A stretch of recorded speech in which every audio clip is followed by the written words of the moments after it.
জানতে পেরেছি সংসদ সচিবালয়ে এরই মধ্যে পদত্যাগপত্র জমা দিয়েছেন রাষ্ট্রপতি মোহাম্মদ শাহাবুদ্দিনের একান্ত সচিব।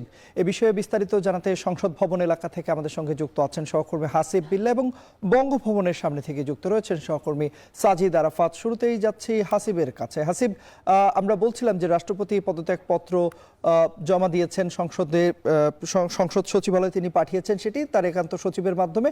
জানাবেন যে স্পিকারের কাছে সেটি পৌঁছেছে কিনা এবং একটি সংবাদ সম্মেলনের কথা রয়েছিল বিকেল 5টায়, সেটির সবশেষ কি প্রক্রিয়া রয়েছে বিস্তারিত জানাবেন আমাদের।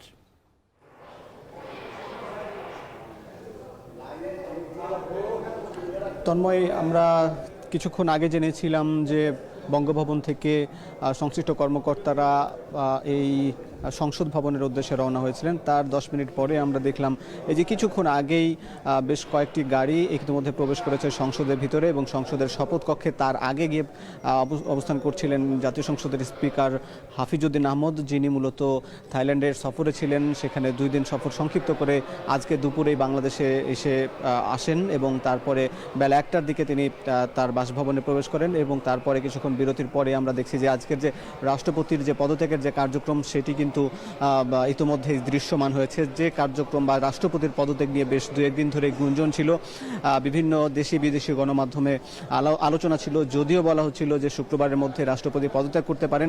আর সেটি কিন্তু দেখা গেল যে রাষ্ট্রপতির স্বাক্ষরিত পদত্যাগপত্র নিয়ে কিছুক্ষণ আগেই সংশ্লিষ্ট কর্মকর্তারা এই স্পিকারের হাতে জমা দিয়েছেন। মূলত সংবিধান অনুযায়ী কেউ কোনো রাষ্ট্রপতি যদি পদত্যাগ করতে চান স্বেচ্ছায়, তবে তিনি স্পিকারের হাতেই মূলত পদত্যাগপত্রটি জমা দেন এবং পদত্যাগপত্রটি জমা দেওয়ার সাথে সাথেই রাষ্ট্রপতির পদ শূন্য হয় এবং তখন থেকেই কিন্তু এই রাষ্ট্রপতির এই শূন্য পদের দায়িত্ব পালন করেন স্পিকার। এর আগেও কিন্তু একাধিকবার এরকম হয়েছে যে রাষ্ট্রপতি পদত্যাগের পর 2002 সালেও কিন্তু আমরা দেখেছি বদরুদ্দোজা চৌধুরী যখন রাষ্ট্রপতি পদ থেকে পদত্যাগ করেছিলেন, তারপরে কিন্তু এরপরেই আরেক সংশ্লিষ্ট স্পিকার কিন্তু দায়িত্ব পালন করেছিলেন এবং তারপর আবার নির্বাচনের মধ্য দিয়ে এই রাষ্ট্রপতির শূন্য পদটি পূরণ হয়। 90 দিন মেয়াদ থাকে। 90 দিনের মধ্যে সংসদ সদস্যরা ভোটাভুটির মাধ্যমে এই রাষ্ট্রপতির পদে ভোট দিয়ে তাদের নতুন রাষ্ট্রপতি নিয়োগ দেবেন। সাধারণত সংসদের সদস্যরা যেহেতু এখন বিএনপি সরকার সংখ্যাগরিষ্ঠ বা 2/3 ভোট পেয়ে বা আসনের তারা সদস্য সংখ্যাগরিষ্ঠ, এই জন্য সাধারণত আশা করাই যায় যে বিএনপির পক্ষ থেকে কিন্তু যাকে রাষ্ট্রপতি মনোনয়ন দেওয়া হবে তিনি বিনা প্রতিদ্বন্দ্বিতায় নির্বাচিত হবেন। আপনাকে জানিয়ে রাখি তন্ময় যে 1991 সালের পর থেকে কিন্তু তারপরে এর পর্যন্ত যে যতগুলো রাষ্ট্রপতি নির্বাচিত হয়েছেন বা তারা কিন্তু সবাই বিনা প্রতিদ্বন্দ্বিতায় নির্বাচিত হয়েছেন। কিন্তু এর আগে 1992 সালে যে রাষ্ট্রপতি নির্বাচন হয়েছিল সেখানে কিন্তু বিএনপির প্রার্থী অংশ নিয়েছিলেন, আওয়ামী লীগের প্রার্থী অংশ নিয়েছিলেন। সেখানে কিন্তু বিএনপির প্রার্থী সংসদ সদস্যদের প্রত্যক্ষ ভোটের মধ্য দিয়ে কিন্তু তিনি রাষ্ট্রপতি নির্বাচিত হয়েছিলেন। ঠিক একইভাবে তারপরে কিন্তু সেভাবে আর প্রতিদ্বন্দ্বিতা দেখা যায়নি। বিগত যে সদ্য সমাপ্ত যিনি রাষ্ট্রপতি ছিলেন 22তম মোহাম্মদ শাহাবুদ্দিন, তিনি 22তম রাষ্ট্রপতি, তিনিও কিন্তু বিনা প্রতিদ্বন্দ্বিতায় নির্বাচিত হয়েছিলেন। সেটি 2023 সালের 24শে এপ্রিল। সেটি আওয়ামী লীগ সরকার যেহেতু সংখ্যাগরিষ্ঠ ছিল এবং সেই 2018 যে নির্বাচন, সেই নির্বাচন নিয়ে অনেক বিতর্ক ছিল।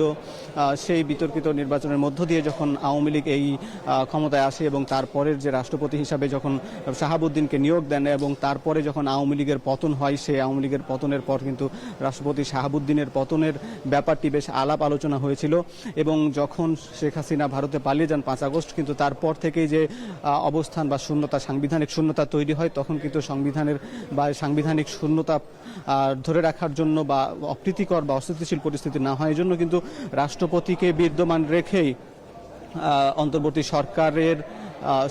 সরকারকেই তিনি শপথ দিয়েছেন, আবার একই সঙ্গে বিএনপি সরকারকে শপথ দিয়েছেন। এই 5 মাস পর আবার তার এই পদত্যাগের খবরটি আমরা পেলাম। বাকি আনুষ্ঠানিকতা আমরা কিছুক্ষণ পর জানতে পারবো। সেখানে 5টায় স্পিকার গণমাধ্যম কর্মীদের সে ব্রিফিং করবেন আনুষ্ঠানিকভাবে। এই ছিল সংসদ এলাকার খবর। আমরা যাব বঙ্গভবনে। সেখানে আছেন সকাল থেকে আমাদের সহকর্মী সাজিদ আরাফাত, তিনি তথ্য সংগ্রহ করছিলেন। সাজিদ আরাফাত, বঙ্গভবনের সবশেষ তথ্য আপনার কাছে কি আছে জানান। হাসিব, বঙ্গভবনের সবশেষ তথ্য জানার জন্য আমরা কিন্তু সকাল থেকে এখানে অবস্থান করছিলাম। তবে সেই যে কাঙ্ক্ষিত যে খবর সেটি আমরা কিন্তু বিকেল 4টার কিছু পরে জানতে পেরেছি যে এখান থেকে অবশেষে যত জল্পনা কল্পনা কিংবা যত গুঞ্জন ছিল সেগুলোর অবসান ঘটলো। দেশের 22তম রাষ্ট্রপতি যিনি মোহাম্মদ শাহাবুদ্দিন, তিনি অবশেষে পদত্যাগপত্র দিয়েছেন এবং পদত্যাগ করেছেন।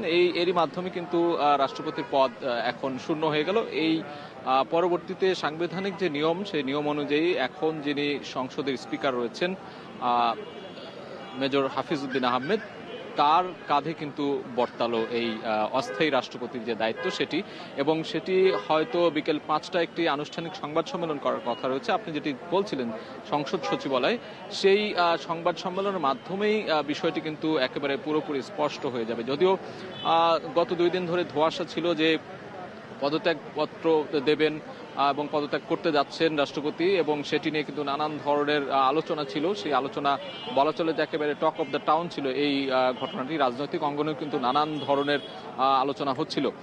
অবশেষে সেটির অবসান ঘটলো এবং আনুষ্ঠানিকভাবে আমরা দেখেছি যে কিছুক্ষণ আগে এই বঙ্গভবন থেকে, আমরা যেখানে অবস্থান করছি, বঙ্গভবন থেকে কয়েকটি গাড়ি বেরিয়ে গেছে এবং সেগুলো আমরা পরে জানতে পেরেছি যে তার সামরিক সচিব বা একান্ত সচিবের যে গাড়ি, 3টি গাড়ি আমরা দেখেছি, বিশেষ ফ্ল্যাগযুক্ত 2টি গাড়ি ছিল। সেই গাড়িতেই তার যে পদত্যাগপত্র, স্বাক্ষরিত পদত্যাগপত্র, সেটি নিয়ে সংসদ সচিবালয়ে যাওয়া হয়েছে এবং সেটি পরবর্তীতে সেখানে হস্তান্তর করার মধ্য দিয়েই এই যে পদত্যাগ করার যে আলোচনা ছিল সেটি সমাপ্ত হলো। একটু জানিয়ে রাখি যে 2023 সালের 24 এপ্রিল 22তম রাষ্ট্রপতি হিসেবে মোহাম্মদ শাহাবুদ্দিনকে দায়িত্ব পেয়েছিলেন তিনি, এবং তখন আওয়ামী লীগ সরকার ছিল এবং সেই সময় বিনা প্রতিদ্বন্দ্বিতায় তাকে রাষ্ট্রপতি হিসেবে নিয়োগ দেওয়া হয়েছিল। পরবর্তীতে আমরা দেখেছি যে 24-এর গণ অভ্যুত্থান পরবর্তী সময়েও কিন্তু একটি অন্তর্বর্তীকালীন সরকার এসেছিল, সেই সরকারের সময়ও তিনি রাষ্ট্রপতি হিসেবে দায়িত্ব পালন করেছেন এবং সেই সরকারকে শপথ পড়িয়েছিলেন তিনি। এবং পরবর্তীতে আমরা দেখেছি যে ফেব্রুয়ারি জাতীয় নির্বাচন হয়েছে, সেই নির্বাচনের যে বিএনপি ক্ষমতায় এসেছে তাদেরকেও কিন্তু তিনি শপথ পড়িয়েছিলেন। পরবর্তীতে সেই নির্বাচনের 5 মাস পর এবার তিনি পদত্যাগ করলেন। এর মধ্য দিয়ে আসলে যে সাংবিধানিকভাবে এখন অস্থায়ী রাষ্ট্রপতি হিসেবে দায়িত্ব পালন করবেন স্পিকার, এবং পরবর্তীতে 90 দিনের মধ্যে একটি বাধ্যবাধকতা রয়েছে পরবর্তী রাষ্ট্রপতি নির্বাচনে, সেটি জাতীয় সংসদের সংসদ সদস্যরা মিলে সেখানে নির্ধারণ করবেন যে পরবর্তী রাষ্ট্রপতি কে হবেন। সেই রাষ্ট্রপতি হওয়ার দৌড়ে কিন্তু বিএনপির অনেক সিনিয়র নেতৃবৃন্দ রয়েছেন, তবে কে হবেন সেই নির্বাচনের মাধ্যমে রাষ্ট্রপতি সেটি আসলে সময় বলে দেবে। এই ছিল আমার কাছে সবশেষ খবর বঙ্গভবনের সামনে থেকে। রাষ্ট্রপতির পদত্যাগের বিষয়ে বিস্তারিত জানাতে আমাদের সঙ্গে যুক্ত হয়েছিলেন বঙ্গভবনের সামনে থেকে সাজিদ আরাফাত, এবং এর আগে সংসদ ভবন এলাকা থেকে যুক্ত হয়েছিলেন